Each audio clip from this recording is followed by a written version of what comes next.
مهدی ادرکنا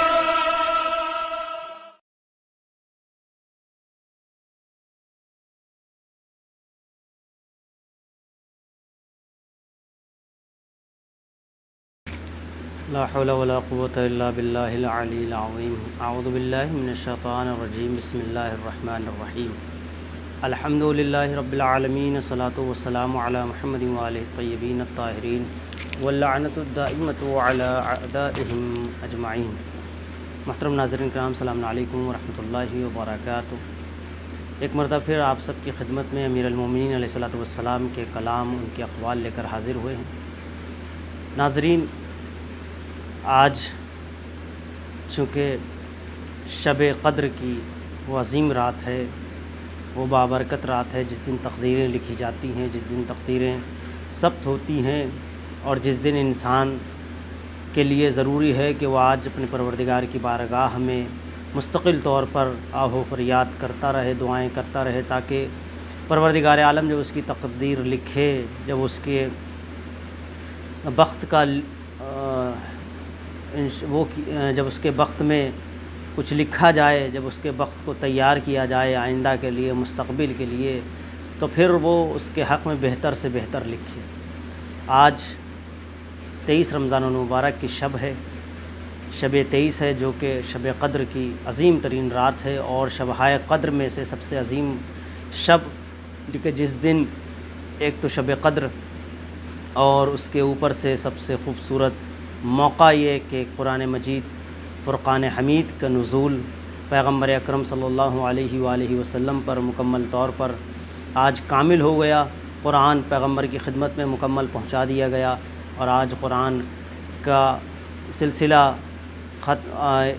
نزول، آج قرآن کا ختم ہوتا ہے. قرآن نازل ہوا ہے اس تاریخ میں، اور بڑی خوبصورت تاریخ ہے. تو اس لیے ارادہ یہ ہوا کہ امیر المومنین علیہ الصلوۃ والسلام کے کلام چونکہ آپ کی خدمت میں پیش کرنے ہیں، اور امیر المومنین علیہ الصلوۃ والسلام کے بتائے ہوئے اقوال ہی ہم پیش کریں گے اور انہی پہ گفتگو کریں گے، تو آپ کے لیے یہ ارادہ کیا کہ امیر المومنین کے وہ اقوال بیان کیے جائیں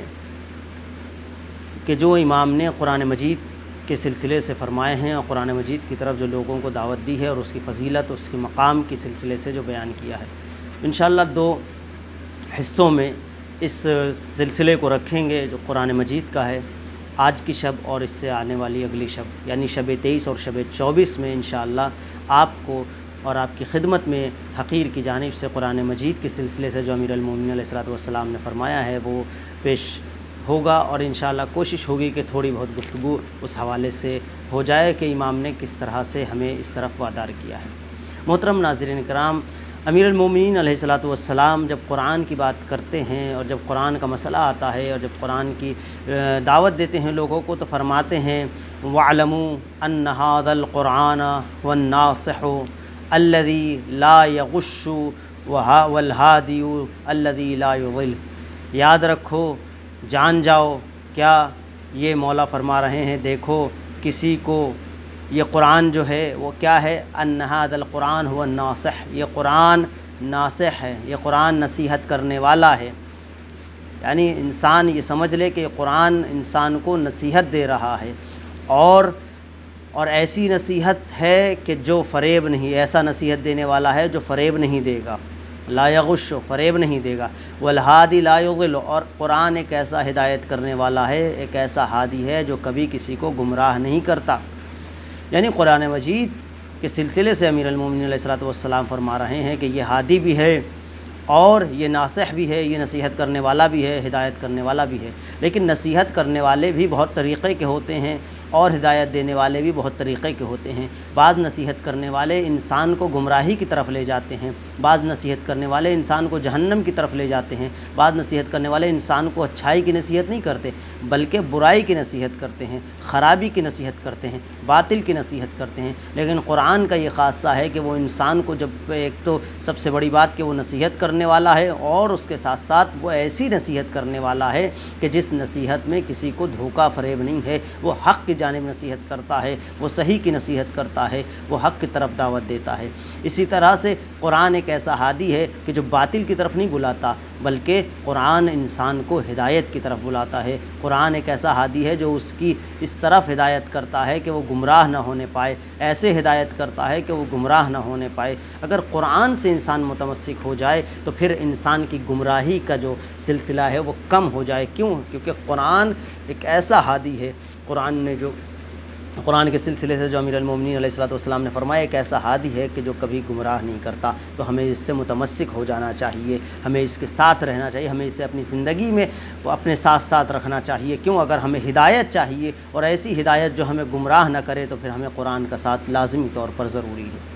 لازمی ہے ہمیں۔ امام اس کے بعد فرماتے ہیں والمحدث الذی لا یکذب، یہ ایک ایسا بات کرنے والا ہے، یہ ایک ایسا بیان کرنے والا ہے، یہ ایک ایسا گفتگو کرنے والا ہے جس کی گفتگو میں جھوٹ نہیں ہے، جس کی گفتگو میں تکذیب نہیں ہے، جس کی گفتگو میں دروغ گوئی نہیں ہے۔ یعنی اس کی جتنی باتیں ہیں وہ سچ ہیں، جو بھی کہتا ہے وہ سچ کہتا ہے۔ اگر وہ ماضی کے حالات کی گفتگو کر رہا ہے تو سچ ہے، اگر وہ مستقبل کے بارے میں بتا رہا ہے تو سچ ہے، اگر وہ جنت کی باتیں کر رہا ہے تو وہ سچ ہے، اگر جہنم کے عذاب سے ڈرا رہا ہے تو وہ سچ ہے۔ یعنی قرآن کی ساری باتیں، سارے کا سارا مسئلہ جو انسان سے باتیں کر رہا ہے سب کے سب سچ ہیں۔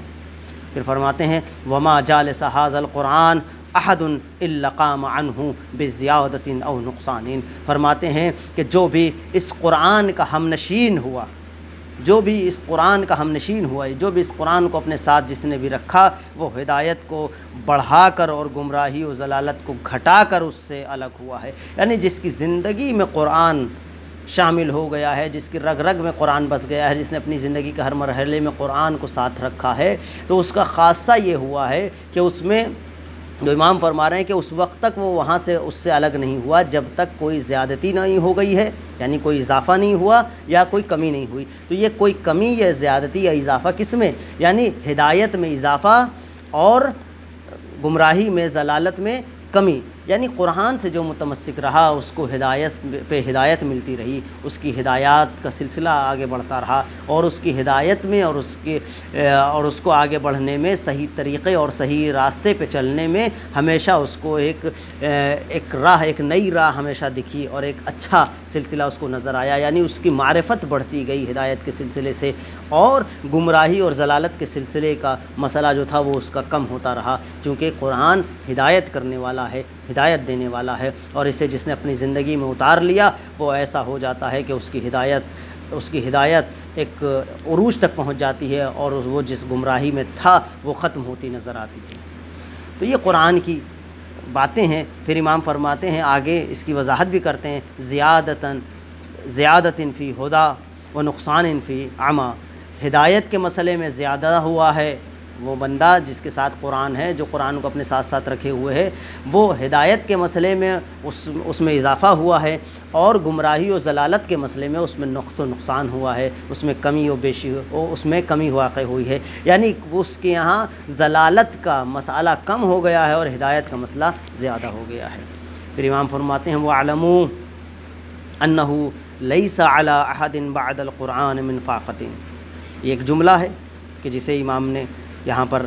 شروع کیا ہے، اس کے سلسلے سے انشاءاللہ کل بات کریں گے۔ ابھی بات آپ کی خدمت میں صرف اتنی ہی آپ کی خدمت میں پیش کرنا تھا کہ امیر المومنین علیہ الصلوۃ والسلام قرآن کو ایک ہادی بتا رہے ہیں، قرآن کو ایک ایسا رہبر بتا رہے ہیں کہ اگر قرآن کے ساتھ چلے تو کبھی گمراہ ہونے کا سوال نہیں ہے، قرآن کو اپنی زندگی میں رکھا تو کبھی بھٹکنے کا سوال نہیں ہے۔ یا یہ انسان یاد رکھے، چونکہ قرآن انسان سے اگر انسان غور کرے تو قرآن انسان سے باتیں کرتا ہے، قرآن انسان سے گفتگو کرتا ہے۔ اسی لیے بعض روایات میں ملتا ہے کہ انسان جب نماز میں ہوتا ہے تو بندہ اللہ سے باتیں کرتا ہے،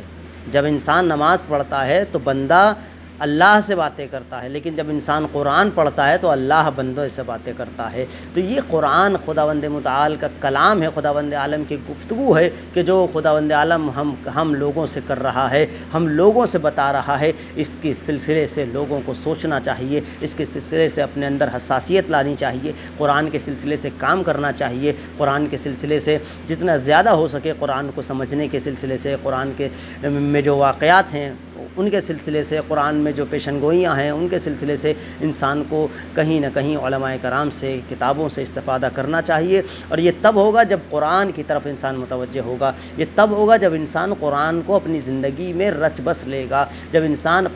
انسان کی زندگی میں قرآن رچ بس جائے گا تب اس وقت انسان کے اندر یہ ایک مادہ ایک تحقیقی مادہ پیدا ہوگا، ایک جستجو کا مادہ پیدا ہوگا جو یہ کہے گا بھائی قرآن میں اتنی چیزیں ہیں، اس کے سلسلے سے جستجو کی جائے، اس کے سلسلے سے تحقیق کی جائے، ڈھونڈا جائے، اس کے سلسلے سے پڑھا جائے، تب جا کر انسان قریب سے قریب تر ہوتا جائے گا خداوند متعال کے۔ کیوں؟ کیونکہ انسان کی ہدایت قرآن خداوند متعال تک کرتا ہے، پروردگار عالم تک کرتا ہے، اور یہ وہاں تک لے کے جاتا ہے کہ جو بندہ پروردگار عالم تک پہنچ گیا گویا وہ ہدایت سے قریب اور ضلالت سے دور ہو گیا۔ یہی وہ جملہ ہے جو امام نے آخر میں فرمایا ہے۔ عزیزان گرامی، محترم ناظرین کرام، آج کی خدمت میں آپ کے لیے بس اتنا ہی، اور آج جو گفتگو کرنی تھی وہ اسی قدر تھی۔ انشاءاللہ آگے کی گفتگو اس سے اگلے والے حصے میں کریں گے۔ تب تک کے لیے آپ سے وداع چاہتے ہیں۔ السلام علیکم ورحمۃ اللہ وبرکاتہ۔ یا مہدی